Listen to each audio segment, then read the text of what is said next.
بسم اللہ الرحمن الرحیم۔ تاریخ خلافت چینل کے ناظرین السلام علیکم۔ تاریخ خلافت سیریز میں خوش آمدید۔ اگر آپ نے ہمارا چینل تاریخ خلافت سبسکرائب نہیں کیا تو پہلے چینل کو سبسکرائب کر دیں اور ساتھ میں لگے بیل آئیکن کو دبا دیں تاکہ ہماری آنے والی ویڈیوز آپ کو ملتی رہیں۔ تاریخ خلافت چینل کے ناظرین، حضرت عمر رضی اللہ عنہ نے ایرانیوں کے طیاروں کا حال سن کر حضرت سعد بن ابی وقاص رضی اللہ عنہ کو، جو بڑے رتبہ کے صحابی اور رسول اللہ صلی اللہ علیہ وآلہ وسلم کے ماموں تھے، 20,000 مجاہدین کے ساتھ مہم عراق کی تکمیل پر مامور کیا۔ ناظرین، اس فوج کی اہمیت کا اندازہ اس سے ہو سکتا ہے کہ اس میں تقریباً 17 صحابی تھے جو سرور کائنات صلی اللہ علیہ وآلہ وسلم کے ساتھ غزوہ بدر میں جوہر شجاعت دکھا چکے تھے۔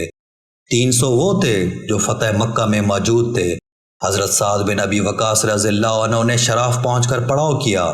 مسنہ 8,000 آدمیوں کے ساتھ مقام ذیقار میں اس عظیم الشان کمک کا انتظار کر رہے تھے کہ اسی اثناء میں ان کا انتقال ہو گیا۔ اس لیے ان کے بھائی مغنی شراف آ کر حضرت سعد بن ابی وقاص رضی اللہ عنہ سے ملے اور مسنہ نے جو ضروری مشورے دیے تھے ان سے بیان کیے۔ حضرت عمر رضی اللہ عنہ نے ایام جاہلیت میں نواحِ عراق کی سیاحت کی تھی اور وہ اس سرزمین کے چپا چپا سے واقف تھے، اس لیے انہوں نے خاص طور پر ہدایت کر دی تھی کہ فوج کا جہاں پڑاؤ ہو وہاں کے مفصل حالات لکھ کر آپ کے پاس بھیجے جائیں۔ چنانچہ حضرت سعد بن ابی وقاص نے اس مقام کا نقشہ، لشکر کا پھیلاؤ، فرودگاہ کی حالت اور رست کی کیفیت سے ان کو اطلاع دی۔ اس کے جواب میں دربار خلافت سے ایک مفصل بیان آیا جس میں فوج کی نقل و حرکت، حملہ کا بندوبست، لشکر کی ترتیب اور فوج کی تقسیم کے متعلق ہدایات درج تھیں۔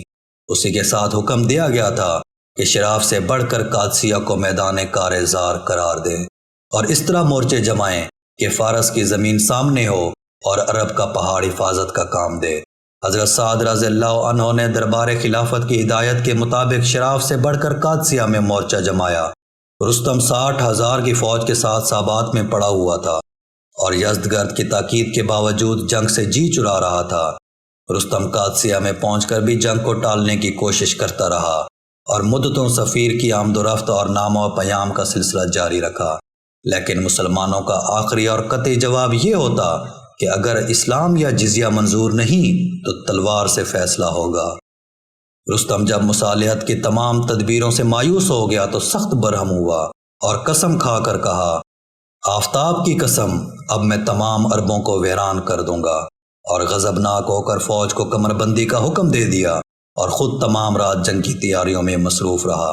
صبح کے وقت قادسیہ کا میدان اجمی سپاہیوں سے آدمیوں کا جنگل نظر آنے لگا، جس کے پیچھے پیچھے ہاتھیوں کے کالے کالے پہاڑ عجیب خوفناک سما پیدا کر رہے تھے، اور دوسری طرف مجاہدین اسلام کا لشکر جرار صف بستہ کھڑا تھا۔ اللہ اکبر کے نعروں سے جنگ شروع ہوئی۔ دن بھر ہنگامہ محشر برپا رہا۔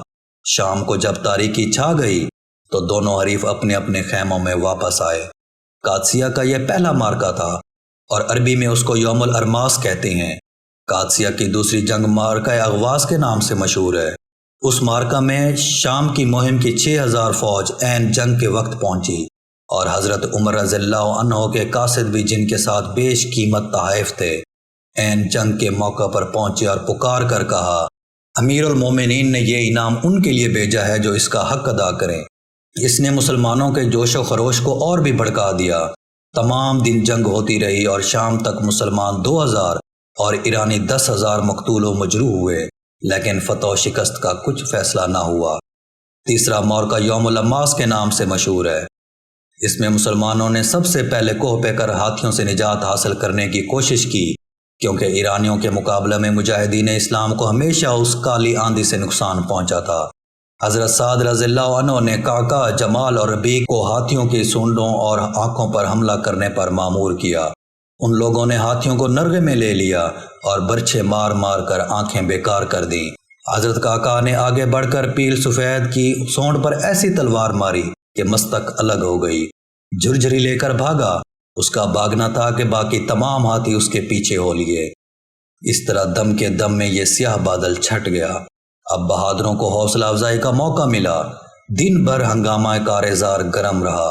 رات کے وقت بھی اسی کا سلسلہ جاری رہا اور اس زور کا رن پڑا کہ نعروں کی گرج سے زمین دہل اٹھتی تھی۔ اسی مناسبت سے اس رات کو لیلۃ الحریر کہتے ہیں۔ رستم بہت جاں بازی اور استقلال کے ساتھ مقابلہ کرتا رہا، لیکن آخر میں زخموں سے چور ہو کر بھاگ نکلا اور ایک نہر میں کود پڑا تاکہ تیر کر نکل جائے۔ بلال نامی ایک مسلمان سپاہی نے تعاقب کیا اور ٹانگیں پکڑ کر نہر سے باہر کھینچ لایا اور تلوار سے اس کا کام تمام کر دیا۔ ناظرین، رستم کی زندگی کے ساتھ سلطنت ایران کی قسمت کا بھی فیصلہ ہو گیا۔ ایرانی سپاہیوں کے پاؤں اکھڑ گئے۔ مسلمانوں نے دور دور تک تعاقب کر کے ہزاروں لاشیں میدان میں بچھا دیں۔ قادسیہ کے مارکوں نے خاندان کسریٰ کی قسمت کا آخری فیصلہ کر دیا اور اسلامی علم نہایت شان و شوکت کے ساتھ ایران کی سرزمین پر لہرانے لگا۔ مسلمانوں نے قادسیہ سے بڑھ کر آسانی کے ساتھ بابل، کوسی، بہراشیر اور خود نوشیروانی دارالحکومت مدائن پر قبضہ کر لیا۔ ایرانیوں نے مدائن سے نکل کر جلولہ کو اپنی فوجی مرکز قرار دیا۔ اس دوران میں رستم کے بھائی نے حسن تدبیر سے ایک زبردست فوج جمع کر لی۔ سعد نے ہاشم بن عتبہ کو جلولہ کی تسخیر پر مأمور کیا۔ جلولہ چونکہ نہایت مستحکم مقام تھا، اس لیے مہینوں کے محاصرہ کے بعد مفتوح ہوا۔ یہاں سے حضرت کاکا کی سپردگی میں ایک جمعیت حلوان کی طرف بڑھی اور خسرو دشنوم کو شکست دے کر شہر پر قابض ہو گیا۔ حضرت کاکا نے حلوان میں قیام کیا اور عام منادی کرا دی کہ جو لوگ اسلام یا جزیہ قبول کر لیں گے وہ مامون اور محفوظ رہیں گے۔ اس منادی پر بہت سے عمراء اور روسا برضا اور رغبت اسلام میں آ گئے۔ یہ عراق کی آخری فتح تھی، کیونکہ یہاں عراق کی حد ختم ہو جاتی ہے۔ ناظرین، یزدگرد نے مارکہ جلول کے بعد مرو کو مرکز بنا کر نئے سرے سے حکومت کے ٹھاٹ لگائے۔ یزدگرد کے فرامین نے تمام ممالک میں آگ لگا دی اور تقریباً 1.5 لاکھ آدمیوں کا ٹڈی دل کم میں آ کر مجتمع ہوا۔ ایرانیوں کے ان تیاریوں کا حال سن کر حضرت عمر رضی اللہ عنہ نے نعمان بن مکرن کو 30,000 کی جمعیت کے ساتھ اس ایرانی طوفان کو آگے بڑھنے سے روکنے کا حکم دیا۔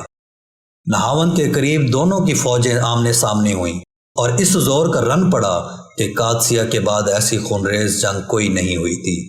یہاں تک کہ اس جنگ میں خود اسلامی سپہ سالار نعمان شہید ہو گئے۔ ان کے بعد ان کے بھائی نعیم بن مکرن نے علم ہاتھ میں لے کر بدستور جنگ جاری رکھی اور رات ہوتے ہی اجمیوں کے پاؤں اکھڑ گئے۔ مسلمانوں نے ہمدان تک تعاقب کیا۔ نتائج کے لحاظ سے مسلمانوں نے اس کا نام فتح الفتوح رکھا۔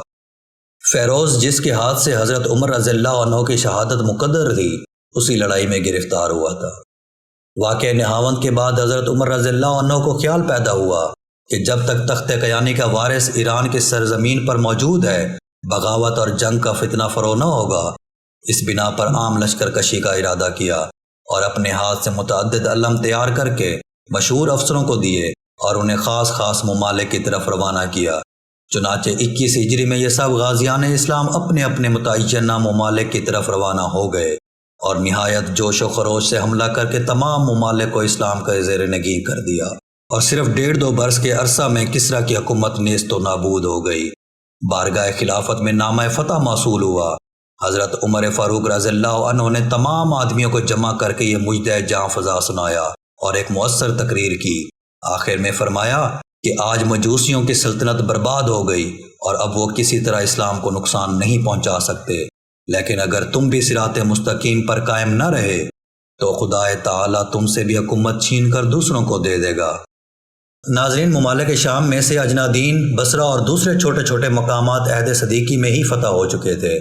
حضرت عمر رضی اللہ عنہ کے مسند آرائے خلافت ہوئے تو دمشق محاصرہ کی حالت میں تھا۔ حضرت خالد بن ولید سیف اللہ نے رجب 14 ہجری میں اپنے حسن تدبیر سے اس کو مسخر کر لیا۔ رومی دمشق کی شکست سے سخت برہم ہوئے اور ہر طرف سے فوجیں جمع کر کے مقام بیسان میں مسلمانوں کے مقابلہ کے لیے جمع ہوئے۔ مسلمانوں نے ان کے سامنے فحل میں پڑاؤ ڈالا۔ عیسائیوں کی درخواست پر معاذ بن جبل سفیر بن کر گئے، لیکن مصالحت کی کوئی صورت نہ نکلی۔ آخر کار ذی-قعدہ 14 ہجری میں فحل کے میدان میں نہایت خونریز مارکے پیش آئے، خصوصاً آخری مارکا نہایت سخت تھا۔ بالآخر یہ میدان بھی مسلمانوں کے ہاتھ رہا۔ غنیم کے پاؤں اکھڑ گئے اور مسلمان اردن کے تمام شہر اور مقامات پر قابض ہو گئے۔ رعایا ذمہ قرار دی گئی اور ہر جگہ اعلان کر دیا گیا، مقتولین کی جان و مال، زمین، مکانات، گرجے اور عبادت گاہیں سب محفوظ ہیں۔ دمشق اور اردن مفتوح ہو جانے کے بعد مسلمانوں نے حمص کا رخ کیا راہ میں بالا بکہ، حماد، شیراز اور معرت و نعمان فتح کرتے ہوئے حمص پہنچے اور اس کا محاصرہ کر لیا۔ حمص والوں نے ایک مدت تک مدافعت کرنے کے بعد مصالحت کر لی۔ سپہ سالار اعظم حضرت ابو عبیدہ رضی اللہ عنہ نے عبادہ ابن صامت کو وہاں متعین کر کے لازکیہ کا رخ کیا اور ایک خاص تدبیر سے اس کے مستحکم قلعوں پر قبضہ کر لیا۔ حمص کی فتح کے بعد اسلامی فوجوں نے ہرقل کے پایہ تخت انطاکیہ کا رخ کیا، لیکن بارگاہ خلافت سے حکم پہنچا کہ اس سال آگے بڑھنے کا ارادہ نہ کیا جائے، اس لیے فوجیں واپس آ گئیں۔